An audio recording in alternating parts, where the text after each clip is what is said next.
It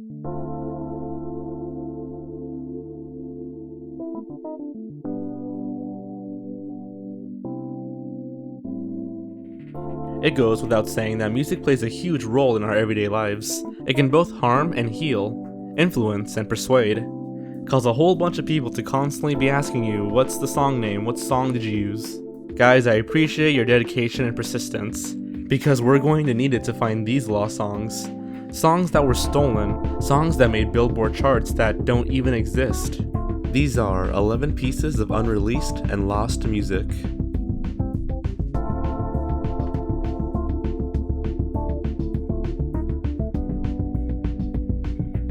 Ready and Steady by D.A.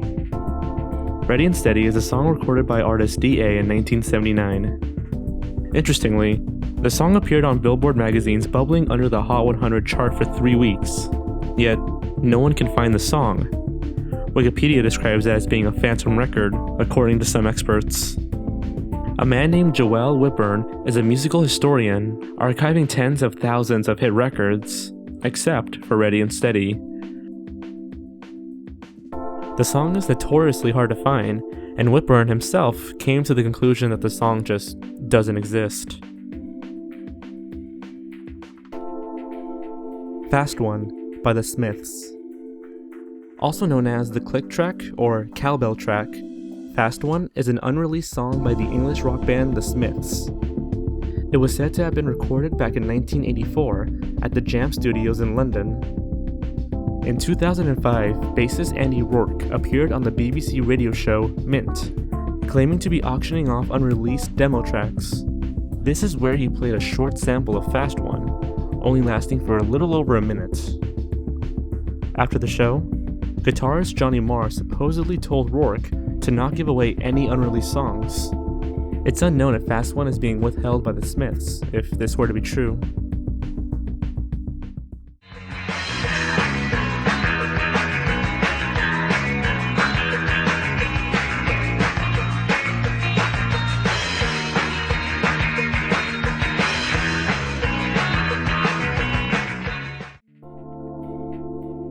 Kurt Cobain's theme song for Ren and Stimpy.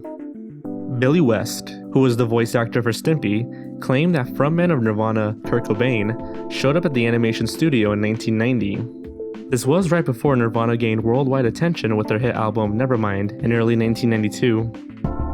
One day, this scraggly kid came in and said he wanted to write a song for Ren and Stimpy, he said on podcast Nerdist. And it was Kurt Cobain. Nickelodeon just apparently didn't like what Cobain made for the show, and they scrapped it for the song Dog Pound Hop. The claim hasn't been verified, so it's unknown if the song is somewhere out there, let alone exist.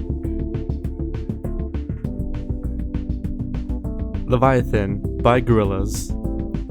The man behind the animated band Gorillaz, Damon Albarn, reported to be working on a song with British post-punk group The Horrors. The song was supposed to appear in the 2010 album Plastic Beach, and was titled Leviathan, but it strangely never showed up. The only evidence of the song's existence comes from a short clip that can be heard in the documentary The Making of Plastic Beach. The 50-second clip of the song is also available on YouTube.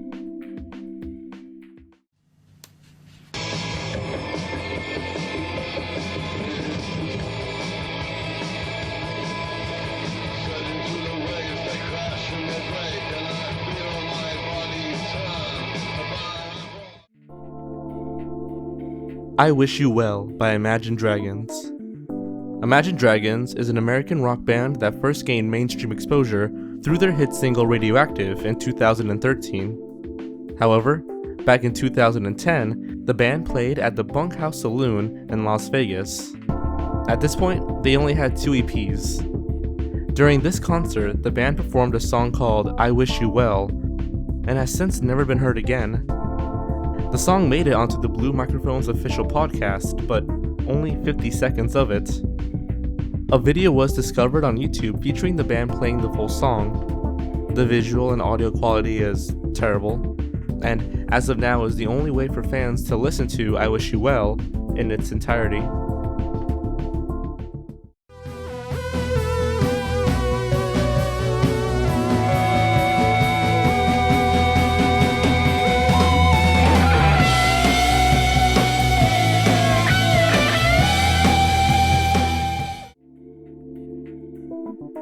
Super Friend by Weezer. Songs from the Black Hole is an unreleased, unfinished album by the American rock band Weezer. The album was called one of rock music's quote-unquote mythical lost masterpieces by the Rolling Stones in 2007. Many of the songs that would have appeared on that album were released over time, except for one called Super Friend. The song was supposed to be released on multiple occasions, like on the Buddy Head Presents Gimme Skelter compilation, or supposedly on Video Capture Device. Sadly, it never happened. A part of the song can be heard during the Making a Pinkerton video, where the band can be seen recording this song. However, the audio is kind of gimmicky, and the song gets interrupted by a phone call.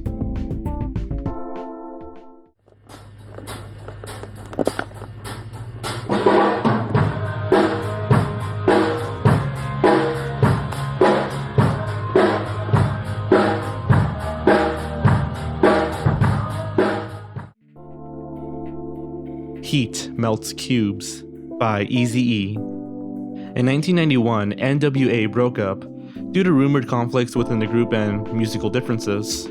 After being dissed by ex-member Ice Cube and on Dr. Dre's album The Chronic, Eazy E released his own diss track towards Dr. Dre, titled Real Motherfucking G's. Strangely, nothing else was ever released by Eazy E that was towards Ice Cube, despite his many attacks. Supposedly, Eazy E dedicated an entire EP to dissing Ice Cube, but it was never released. The story goes that Ice Cube listened to the entire thing and left the studio in tears.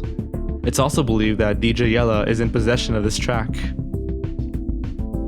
In 2014, DJ Yella mentioned the diss track, neither confirming nor denying its existence.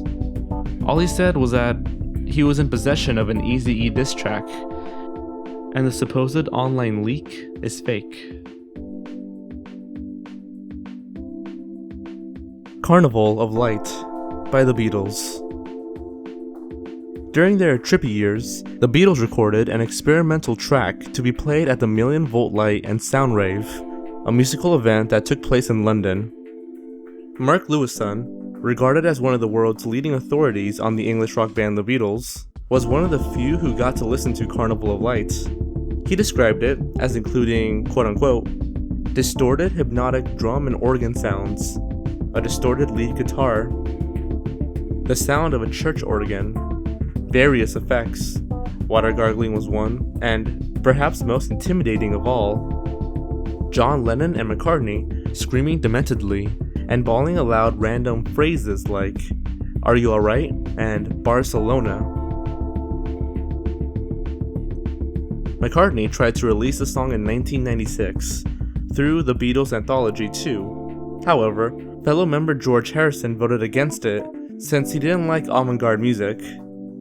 McCartney then tried to create a film in which Carnival of Light would have been used as the soundtrack, but the film never came through.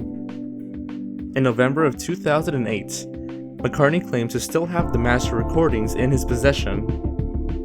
He says that he needs consent from his fellow members, Ringo Starr, Yoko Ono for John Lennon, and Olivia Harrison for George Harrison, before being able to release it. It hasn't seen the light of day since, though there are many fakes on YouTube. Cigarettes and Valentines by Green Day. This album was supposed to be released sometime back around 2003 as the proper follow-up to their album Warning.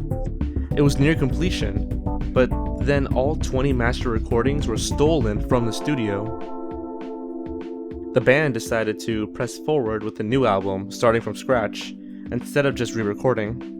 This album would ultimately become American Idiot. Out of the 20 songs that would have been on Cigarettes and Valentines, only 4 are known to exist. During their concert in Greenwood Village, Colorado, the band performed the title song Cigarettes and Valentines, as well as another one titled Olivia, though no official recordings were ever released. Too Much, Too Soon was another song that was supposed to be on the stolen album, but instead was released as a B-side for American Tragedy.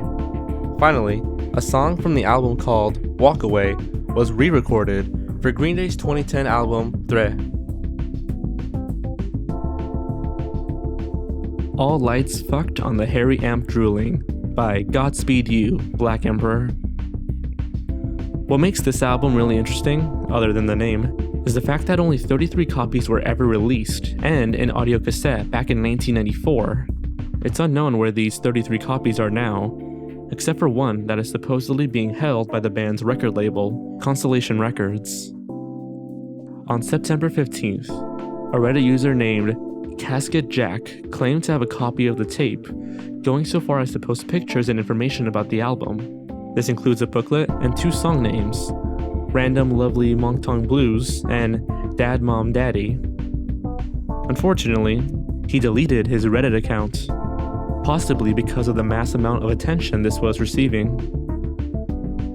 He did update his post just once beforehand, stating that he's going to contact Constellation Records and ask for their permission to release the album. There hasn't been an update since.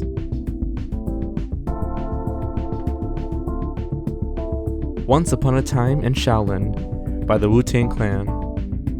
This album, by the hip-hop group Wu-Tang Clan, is intentionally lost.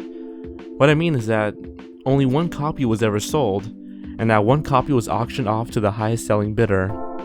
The album was in production from 2003 to 2014, and was finally sold off on May 3rd, 2015. The price was never officially revealed, though some reports estimate around $2 million. A legal agreement was even made to prevent the buyer from releasing the album until the year 2103, 88 years after it was originally auctioned off. Member RZA explained that this was because there were 8 original members in the Wu-Tang Clan. The numbers of the year 2015 add up to 8. Paddle 8, the place where the album was auctioned off, has 8 in its name, and the number 8 resembles the infinity sign, referencing their second album, Wu-Tang Forever. The Guinness Book of World Records has awarded this album as the most valuable album in existence, outpricing other rare albums from artists such as Elvis Presley and the Beatles.